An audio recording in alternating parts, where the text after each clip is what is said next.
नमस्कार मैत्रिणींनो, कीर्तीज व्हेज किचनमध्ये तुमचं खूप खूप स्वागत आहे. मी आज पनीर टिक्का बनवलेला आहे.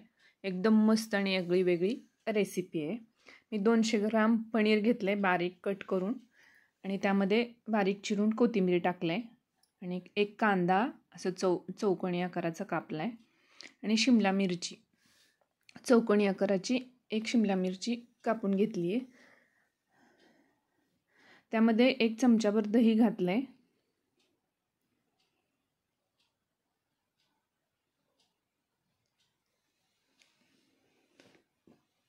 एक चमचाभर दही घातलं आहे आणि त्यामध्ये अर्धा चमचा हळद आणि तिखट लागेल तसं तिखट घ्यायचं. गरम मसाला घातला 1 चमचाभर आणि जिरे गरम करून बारीक करून घातले आणि धने पावडर.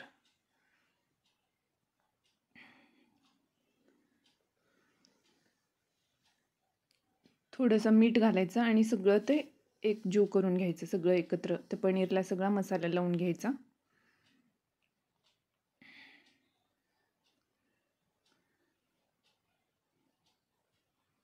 सगळा पनीरला मसाला लावून घेतल्यानंतर आता फोडणी देण्यासाठी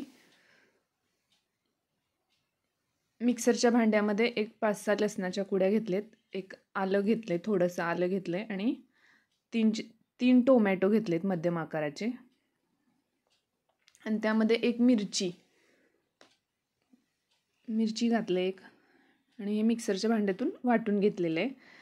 कढईमध्ये 2-2.5 चमचे तेल घेतले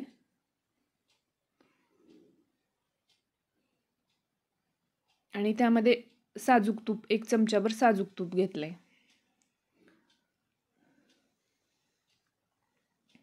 त्यामध्ये काय नाही, खडे मसाला फक्त जिरे टाकलेत. 1 चमचाभर जिरे टाकलेत. छान जिरे लाल झाल्यानंतर तो वाटून घेतलेला सगळा मसाला त्या तेलामध्ये टाकायचा. छान असं मसाला परतून घ्यायचा आणि त्यामध्ये हे बघा छान असं परतून घ्यायचं आणि मीठ घालायचं. त्या पनीर मसाल्यामध्ये पण घातलंय, बघून मीठ घालायचं. मीठ घातल्यानंतर थोडंसं हळद, लाल पावडर थोडीशी घातले आणि कोथिंबीर आणि हे सगळं एक छान असं परतून घ्यायचं. तेल सुटेपर्यंत परतून घ्यायचं आणि ते पनीर सगळा मसाला लावलेला त्या फोडणीमध्ये टाकायचा आणि सगळं एकजीव करून घ्यायचं.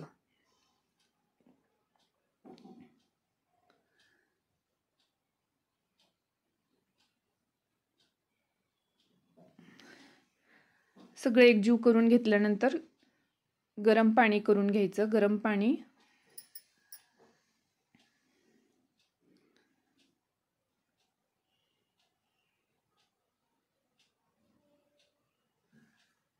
मी एक अर्धा ग्लास पाणी घातले, गरम पाणी.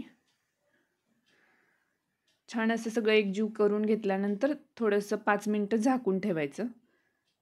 हे बघा मस्त कसलं मस्त कलर आले बघा भाजीला आणि एकदम टेस्टी पण झाले. कसुरी